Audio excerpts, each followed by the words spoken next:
A day in my life as tamang tao na may pangarap. So, for today's mini vlog, so ito nga palang daily routine ko. Babangon, magliligpit ng hinigaan sapagkat baka tayo kagalitan ng ating mga magulang. So, ayan, pagkatapos ko nga pala magligpit ng hinigaan, ayan, pupunta na nga pala ako sa kusina at ayan nga pala si tamang nanay at tamang tatay ko na may ginagawa. At ayan, magmumumog na nga pala ako mga tamang tao. Kung mapapansin nyo, hindi muna ako nagilamos dahil kailangan nga munang ipahinga mata dahil lalabo daw ito, malabo na nga lang ang mata ko, mas lalo pang lalabo.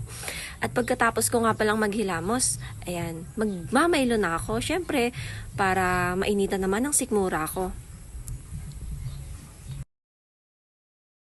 At syempre, habang nagtetimpla ka ng kape, kailangan mong ngumiti dahil para maging maganda ang buong araw mo.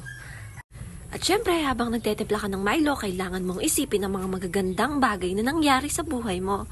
So, ayan, pagkatapos ko nga palang magtempla ng kape, ay uupo na ako doon sa sala na may lamesa.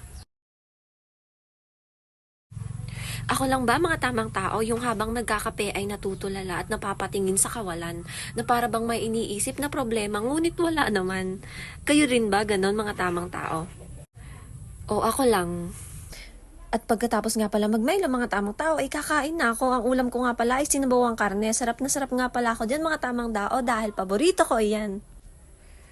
At iyan ang ginagawa ko tuwing umaga mga tamang tao. Babangon, magmumumog, magmamaylo at kakain. At syempre, sa umaga, hindi mawawala dyan ang ubas ko dahil gamot ko nga pala yan mga tamang tao.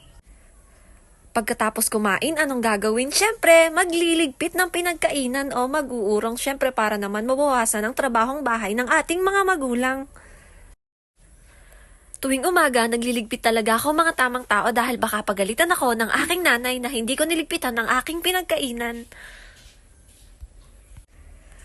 At syempre, para sipagin akong gawin ang gawaing bahay, ay nag-iisip ako ng mga motibasyon ko sa aking sarili, motivasyon to wake up early.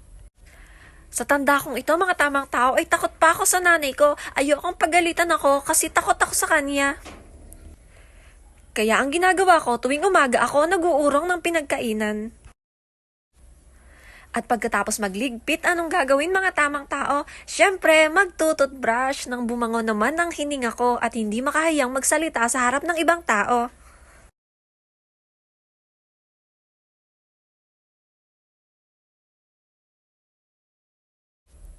At pagkatapos magtutbrush mga tamang tao, anong gagawin? Syempre, maghihilamos na ako. At iyan nga pala yung ginagamit kong sabon mga tamang tao, Kojic. At syempre, para mamuti yung mukha ko at hindi naman nakakahiya sa ibang tao. Ito ang ginagamit kong sabon na panghilamos mula umaga, tanghali at gabi. At hanggang dito na lang, mga tamang tao. See you on next mini vlog. Bye-bye!